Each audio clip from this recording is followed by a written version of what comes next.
Do not be afraid, little flock, for it is your Father's good pleasure to give you the kingdom. Sell your possessions and give alms. Make purses for yourselves that do not wear out, an unfailing treasure in heaven, where no thief comes near and no moth destroys. For where your treasure is, there your heart will be also. Be dressed for action and have your lamps lit. Be like those who are waiting for their master to return from the wedding banquet, so they may open the door for him as soon as he comes and knocks. Blessed are those slaves whom the master finds alert when he comes. Truly I tell you, he will fasten his belt and have them sit down to eat, and he will come and serve them. If he comes during the middle of the night or near dawn and finds them, blessed are those slaves. But know this, if the owner of the house had known at what hour the thief was coming, he would not have let his house be broken into. You also must be ready, for the Son of Man is coming at an unexpected hour. The Gospel of the Lord. Praise to you, Lord Christ. You may be seated.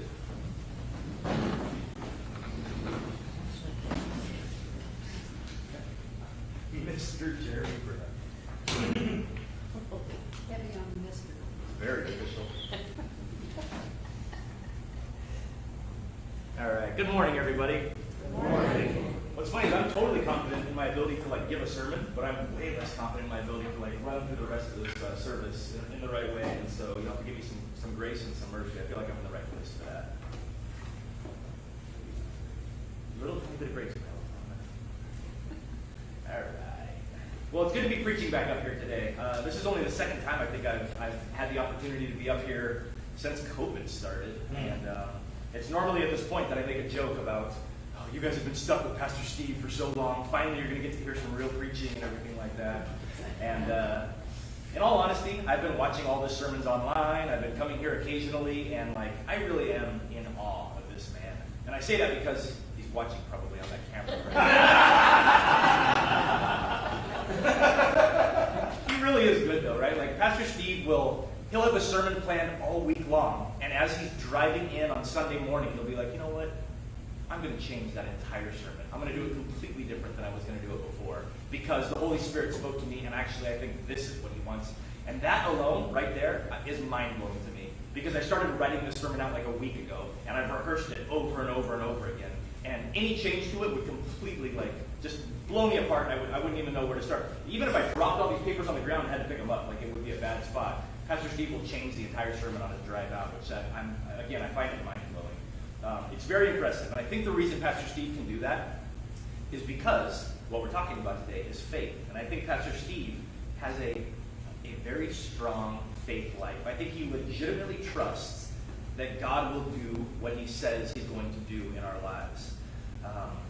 Faith is immeasurably important to God, is what we're hearing about. Not just in our text today, but really in the entire Bible, right? We hear about faith and how important that is to God. I've said this before and I'll say it again, right? For me to prepare a sermon, I got to spend anywhere between 5 to 10 hours studying the text, looking at different commentaries, looking at different sermon illustrations. I start with an intro, I kind of write the whole thing out, and every time I do this, there's nothing that I'm going to share with you guys that's going to be bigger or better than what I've learned myself as part of doing this. Every time I study for a sermon, if I spend 5 or 10 hours on this, I will walk away with something in my own heart and in my own mind where I'm like, man, that was powerful, Jeremy. And then I'm going to do my best to regurgitate that to you guys. But I always feel God speaking to me in this process, and he really, really spoke to me in preparing for this sermon. Pastor Steve almost always preaches out of the gospel, and I actually felt called to preach out of the Genesis text today. And so, if you would, turn with me to Genesis chapter 15. That's what I'm going to be working out of today. And before we get into this text, let me give you a little bit of background on what's going on, right? We're not very far in the Bible. We're only on Genesis chapter 15, so we're right at the beginning. But prior to chapter 15, right, most of the stuff you guys are aware of. In chapter 1, I'll surprise you guys, God creates the world. Right after that, he creates man and woman.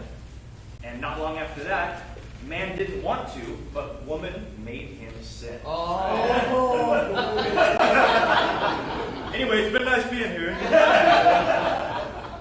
I always have to make that joke, but we don't believe that, do we, guys? No. The camera's still on. Right after that, it goes through generation after generation after generation of people being born all the way, from the beginning, all the way up to Noah. Literally from Genesis chapter 1 to Genesis chapter 5, it captures over 1,000 years of generations. And all these different people. I'm going to stop at Noah for a second because when we get to Noah, something very, very important happens. We're told that Noah is a righteous and blameless man. In fact, we're told that Noah was the only blameless person living on earth at that time. And then we know what happens next, right? We hear about God's anger, and that God is frustrated with what man is doing, and how bad they are, being to one another, and how they're not listening to God. And so God tells Noah that he plans to flood the earth, which he does. And then the waters recede, and then we see something at this point that we've never seen before, right? This is important. God makes a covenant with Noah to never flood the earth again. Covenants at this time, you have to understand how important a covenant was during this period of time. A covenant was the equivalent of a legal contract, right? If I go out right now and buy another car and I sign a contract at the dealership and I walk away and I decide a week later, you know what? I don't like this car anymore. I'd like to give this back. The guy's going to say, no, sir. You've signed this contract in multiple spots. We even had you initial over here. You're locked into this contract, and there's no way we're letting you get out of it. A covenant at the time was a legal contract between people. And so we see something here that is a huge moment in our understanding of Christianity and who God is. It actually talks about the nature of God, that he comes to Noah and he says, hey, I'm never going to do this again. This is what I need from you, and I promise you I'm not going to let this happen again. This is a God who wants a relationship with his creation. He wants his creation to trust in him, to believe that he's true in his words. And so, like I said, through covenants, God reveals little by little about his character and his plans and his purpose for us, for his creation. And then right before our preaching text, something else happens that you really briefly just have to understand, that a war breaks out with a couple of kings from one area and a couple of kings from another area, and they're all fighting each other. And Abram's nephew Lot gets wrapped up in all of this, and he gets taken away by these group of men. And Abram, with the help of God, immediately goes out and gets 300 or 400 of his people. He goes out and sacks this king and gets Lot back and brings him back. And that's immediately where our preaching text picks up today. Genesis chapter 15, verse 1 says, after these things, the word of the Lord came to Abram in a vision. Do not be afraid, Abram. I am your shield. Your reward will be very great. Now, this isn't uncommon, right, guys? We hear this a lot from God. Do not be afraid. We hear this because people are probably afraid when God shows up, whether he's in a vision or his booming voice comes out of heaven. It's like, hey, don't be afraid. Now, Abram had more to be afraid of at this point. He was probably worried about this king coming back and saying, hey, I'm not going to put up with that. I'm going to go back and get Abram and his family, whatever it is. So we hear him saying, don't be afraid. But then he says, Abram, I will protect you, and your reward will be great. Abram goes on to explain that despite all of his blessings, everything that he has, and Abram is a very wealthy man at this time. He's a righteous man, and God is taking care of him. He has many possessions. Despite all of this, he looks up to God and he says, O Lord God, what will you give me? For I continue childless, and the heir of my house is Eliezer of Damascus. And Abram said, you have given me no offspring, and so a slave born in my house is to be my heir. But the word of the Lord came to him, this man shall not be your heir. No one but your very own issue shall be your heir. He brought him outside and said, look towards the heaven and count the stars, if you are able to count them. Then he said to him, so shall your descendants be. And he believed the Lord, and the Lord reckoned it to him as righteousness. Abram believed the Lord, and the Lord counted him as righteous because of his faith. So we know for a fact, because it is written here in Scripture, at this moment in Abram's life, he believed God. And because of this faith, God counted him as righteous. And so it's at this point that I start thinking about my own faith life, right, guys? When I'm studying for this sermon, I'm getting everything ready for it. God counted him as righteous. And I immediately ask myself, does God count me as righteous because of my faith? Does God look at me, Jeremy Brown, the same way that he looked at Abram?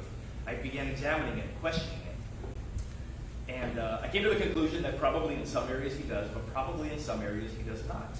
And so let me share something with you guys, right? Most of you guys know I live in a neighborhood about 35 miles from here, depending on what day I'm telling the story. Sometimes it's 100, sometimes it's 200, but I drive a long way to get here. We bought in this neighborhood way that way because it was affordable for us, and that's where we could buy. And the neighborhood is really full of like a bunch of young families. And this neighborhood is great. We're all connected in this neighborhood through a neighborhood Facebook page. And through this page, people have been planning many, many years back. Somebody one day said, hey, it was a Sunday, and somebody said, hey, my garage is open. I got a bunch of TVs, and I got some beer in the cooler. If anybody wants to come by and watch football, come on over. And so people went. Like, that first day, somebody posted that on the neighborhood Facebook page. It was an open invitation. A bunch of people went out and hung out, and it was fun. And a couple weeks later, somebody else was like, hey, I'm going to open my garage and do the same thing. That turned into like a weekly thing where every week somebody would open their garage and hey, anybody wants to come over, come over. And through this, a bunch of people in the neighborhood began meeting each other. And we all became friends.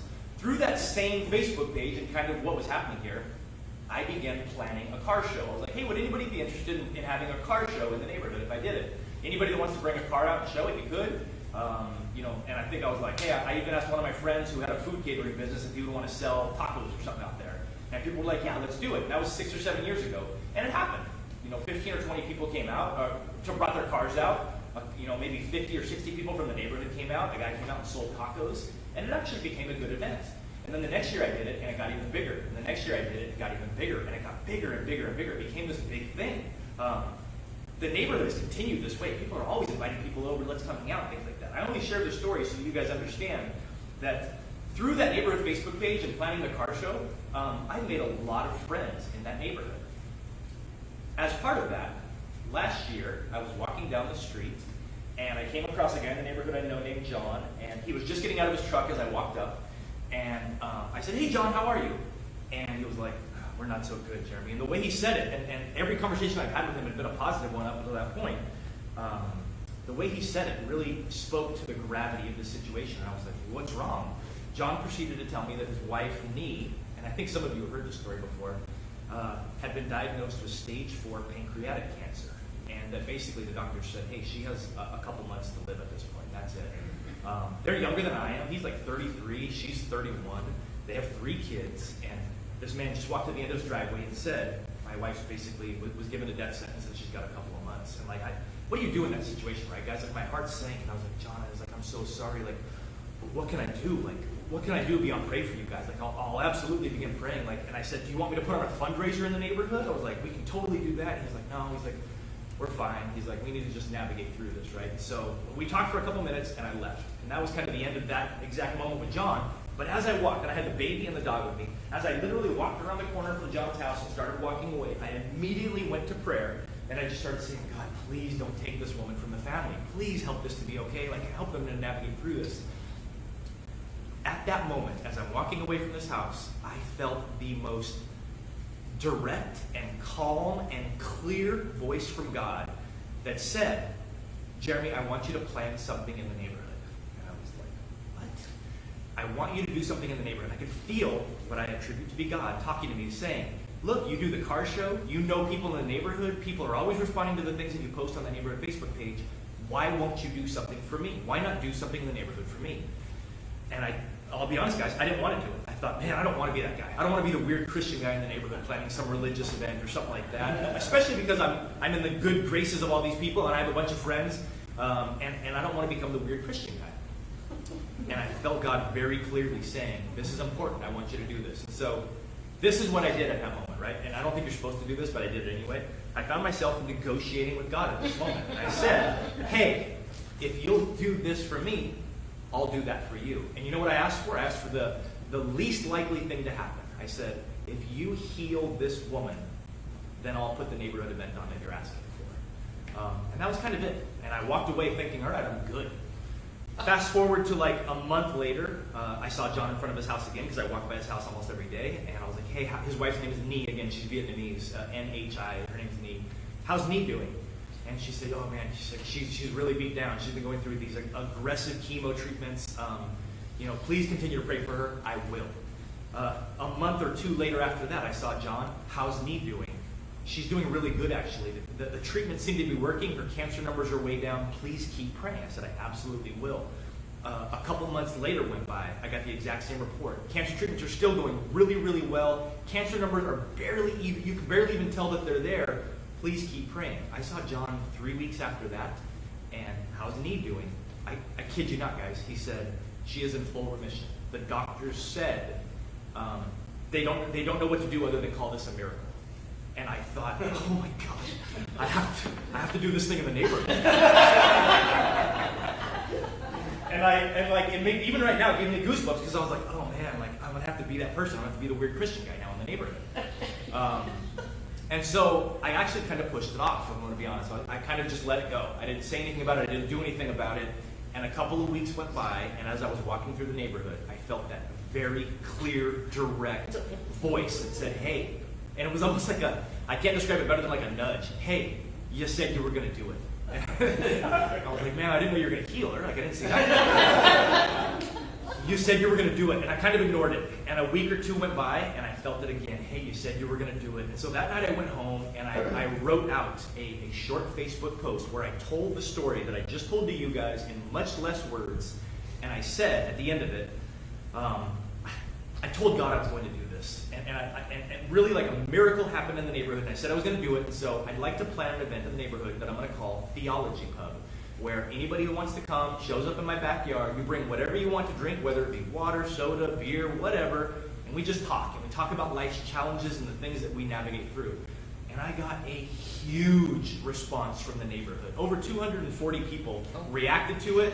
I had 70 or 80 comments of people like, I love this story and I love an event like this. And so I did it. I did it like probably 6 months ago. The event went very, very well. The whole point of the story though, guys, right, is that this is where I'm good in my faith, right? And I wouldn't say I'm good because I tried to run from it as best I could. I negotiated with God. I ignored it a couple of times. And then finally when God was like, hey, I did it, right? This is an area that I know that I have answered God's calling. And this is an area that people are really uncomfortable about sharing their faith. And I think a lot of you guys would agree to that, right? When opportunities present themselves, when you're talking with a stranger, somebody you know, whatever, somebody who's not a believer, and you have an opportunity to be like, have you considered praying about this? Or can I pray with you about this? Or have you considered asking, you're going to cross a line. We cross a line where it's like, oh, you're a Christian. Like, you're the Christian person that wants to pray with me or direct me to church over this. That's a line that a lot of us don't want to cross. We don't want to be in that uncomfortable situation talking with somebody. I actually am totally comfortable having those discussions with people. I don't mind, and I think a lot of times I open up with, hey, I'm not the weird Christian guy before I say this. Like, I'm not a weirdo, but have you considered? And that's a way that I found to do it. Those are areas in my life that I'm really good at, I think. Actually trusting God in all the things in life, trusting that God's going to be, that He's going to protect me and take care of me, that is the complete opposite for me personally.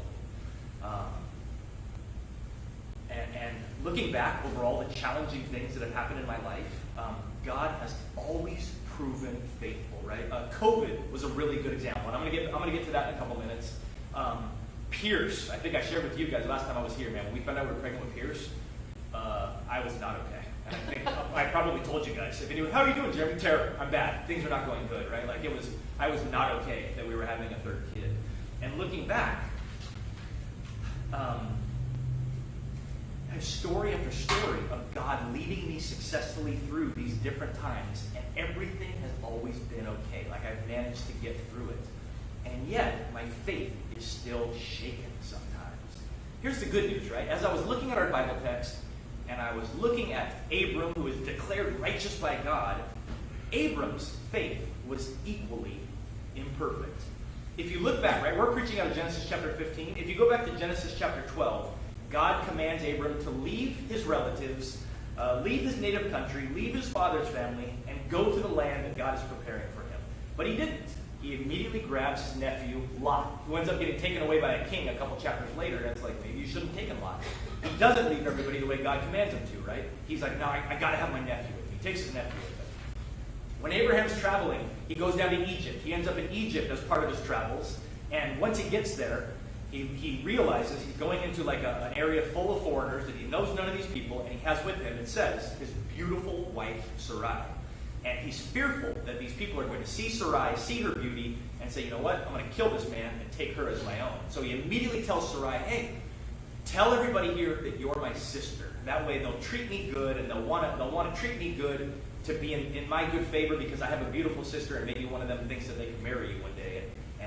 So Abram did not trust God in that sense. He came up with this entire plan about what he was going to do with that. Our preaching text is chapter 15, right? And we've heard here, God says to Abram, hey, you are going to have an heir. You and your wife are going to have a baby. Abram believes him. He declares him as righteous. Literally, the very next chapter, chapter 16. Let me just read it to you guys real quick. The very next chapter, after he tells him everything's going to be fine, you're going to have a baby. Now Sarai, Abram's wife, bore him no children. She had an Egyptian slave girl whose name was Hagar. And Sarai said to Abram, you see that the Lord has prevented me from bearing children. It's not going to happen. It's not going to happen. Go into my slave girl. May it be that I obtain a child through her. And Abram listened to the voice of Sarai. The very next chapter, after God said, don't worry, look at all these stars. This is how many descendants you're going to have. Their faith was completely lacking already. Now, mind you, I think like 14 or 15 years had gone by, if my studies were correct. A long time had gone by. So I get them being like, I don't think it's going to happen. But the very next chapter, we already see Abram's faith falling.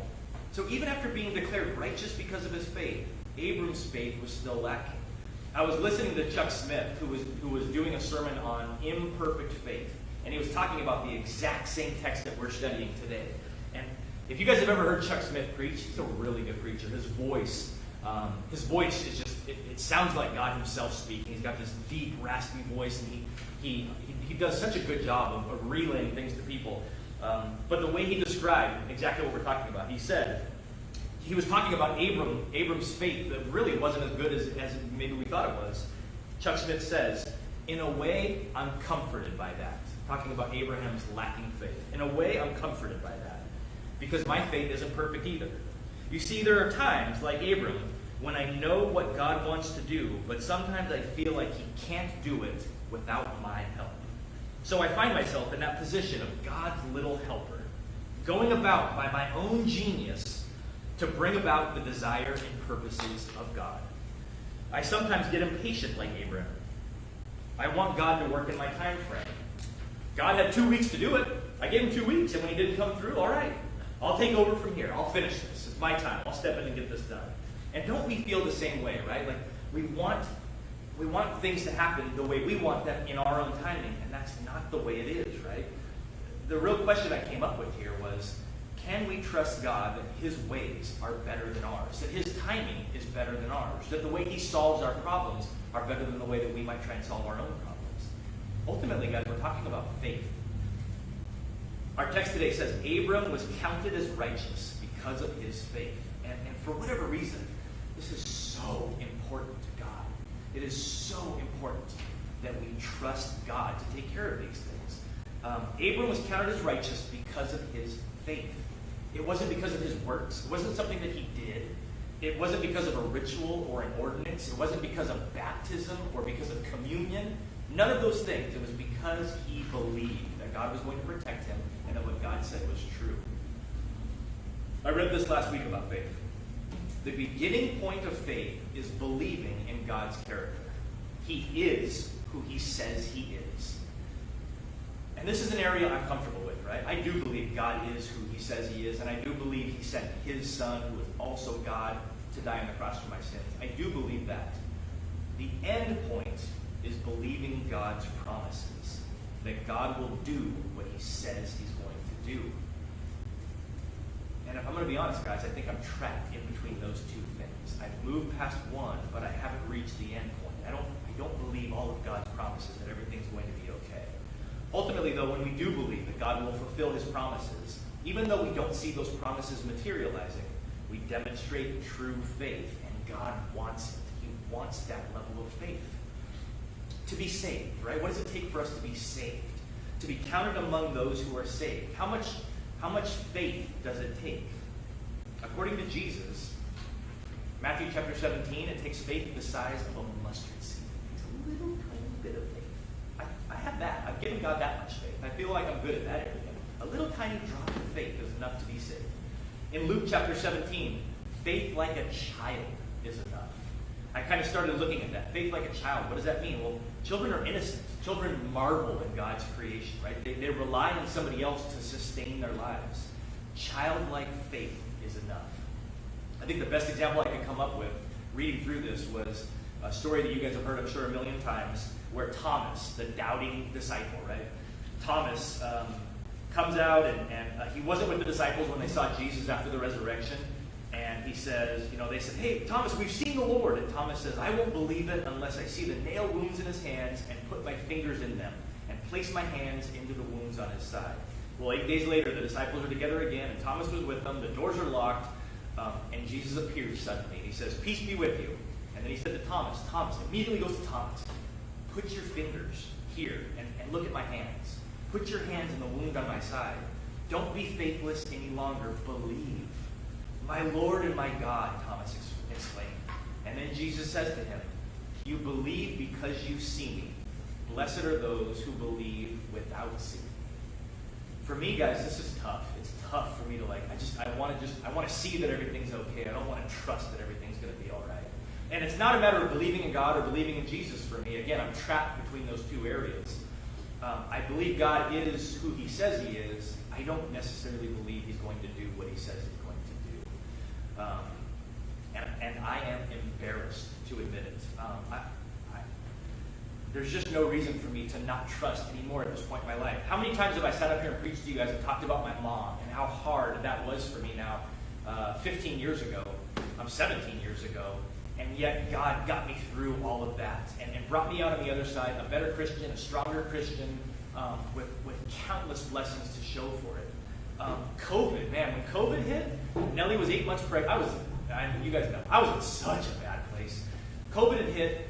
We were a month away from having the baby, and I walked into the grocery store, and it was empty. There were lines as long as the eye could see, and I walked over to one area, and everything was gone, and I realized, I was like, man, I'm not prepared for this. I don't have a bunch of food at home. I'm not sure what's going to happen here. I don't remember thinking, everything's going to be okay. God's got me in this. That was the opposite of what I thought. I thought, we're in trouble. This is going to be bad. And I have a baby coming three or 4 weeks from now. That moment in my life, in the grocery store while it was all empty, with the baby coming, I was in a bad, bad place. I didn't trust God at all. Looking back, I get to work from home now. They sent me home to work, which was really hard at first, and now I don't drive for 2 hours every day. I'm way more productive at home. Good thing my boss isn't watching, because the reason I'm more productive at home is because I don't have anybody to talk to. I used to walk around the credit union and just talk to people all the time. "Oh, let me go see what my friend over here is doing. Let's go, oh, what's this person doing?" Now I just sit at home. I don't have anybody to talk to, which is kind of sad for me. But I'm really, really productive, and I'm doing really, really well at work. And I don't sit in traffic 2 hours a day. Looking back, COVID was the best thing that could have happened to me at work. Like, it really was. Pierce is another really good example. I had to go see a therapist because of Pierce. Like, just finding out he was going to be born. I was terrified at the time and the energy. My biggest fear was the money. I was like, we can't afford another kid right now without making serious changes to our budget. And those changes are going to mean that we don't do anything fun anymore. We don't go to the movies. We don't take vacations. The Mustang is gone. I knew the Mustang was gone already. Like, there's no way I can keep things that make me happy. I'm going to have to give up everything that makes me happy for this third kid. Guys, I walked into the HR department at work a couple weeks after that, after finding out Pierce was born, and I asked for a list of all the titles that I have held in the last 10 or 15 years there. And she was like, "Sure, sit down." And she was like, "Yeah, why do you want this?" And I'm like, "Well, we're expecting another baby." And she was like, "Congratulations." And I was like, "Yeah, that's fine." Just give me those titles so I can get out of here. And I said, I'm gonna look for another job. I'm gonna start putting my resume out there because I need to make more money, right? She's like, "Okay." And she gave me that list. "Thank you so much." I walked out, honest, and this isn't me bragging. This is me just telling you, without doing anything. She went and talked to my boss, who talked to his boss, who talked to the CEO. Within like a week of that, my boss called me into his office and said, "Hey, we'd like to give you a substantial raise to your salary because we don't want you to look for another job. Like, we like you here." And it made me feel so good, guys. Like, it made me feel appreciated at work. It made me feel good about our budget, that we were going to be okay. And I think I felt really thankful for God at that time. I thought, man, like we're going to be all right. Like, everything's okay. COVID, we're fine. Everything's even better. Pierce, like, I love that kid to death. You guys saw him. I brought him in here a couple weeks back. He's a blessing. Like, I love him to death. I can't imagine life without him. I still look for a babysitter if you guys are interested. I still want to go out sometimes, but like, he's great. Like, even looking back on Pierce, everything's fine. Despite everything being okay, my faith is still lacking. I still worry about things. You guys know what I'm worried about right now? My biggest concern right now? the drought. Are you guys scared about the drought at all? I'm like worried about the drought. I'm really worried about it. I was talking to my boss who doesn't worry about things at all. He's a very strong Christian. His faith is very, very strong. And he was like, "You're worried about the drought?" And I was like, "I am." I was like, I still see people watering their grass all the time. Like we know that the water has just gone down to nothing. And I was like, everybody's got their sprinklers on. I was like, nobody seems to care. I was like, we're just going to run out of water. What's going to happen here? And he said, he's like, you know what? He's like, you know God controls that, right? God can make it rain whenever he wants. That's true. It's a good point. He's not worried about it at all. My faith is lacking when it comes to the drought. It's something I pray about a lot. I think about it a lot, and it's probably the next thing in my life that I'm really concerned about, that God is probably going to take care of it. Like, everything's probably going to be okay. My faith is lacking, but so is Abram's, and that makes me feel good. I do have some comfort knowing that Abram, a man who was declared righteous because of his faith, that God still said, this man is righteous despite all of those lackings. And I think guys, that God gets it. I think God understands. I don't think God's mad at me, Sharon. Why isn't your faith stronger? I think he understands how challenging it is for us to be here in this place with a lot of good things happening, but also a lot of bad things happening, and trying to navigate through all the things in life. I think God gets it, that our faith is challenged at times. But I know he still wants it. And so I guess my challenge to each of you, and more importantly, my challenge to me today, is that we look back on everything in our lives and all the things that we've navigated through, and that we allow God that trust, that we give him our faith, that not just that we believe he is who he says he is, but that God is going to do what he says he's going to do. Amen? Amen.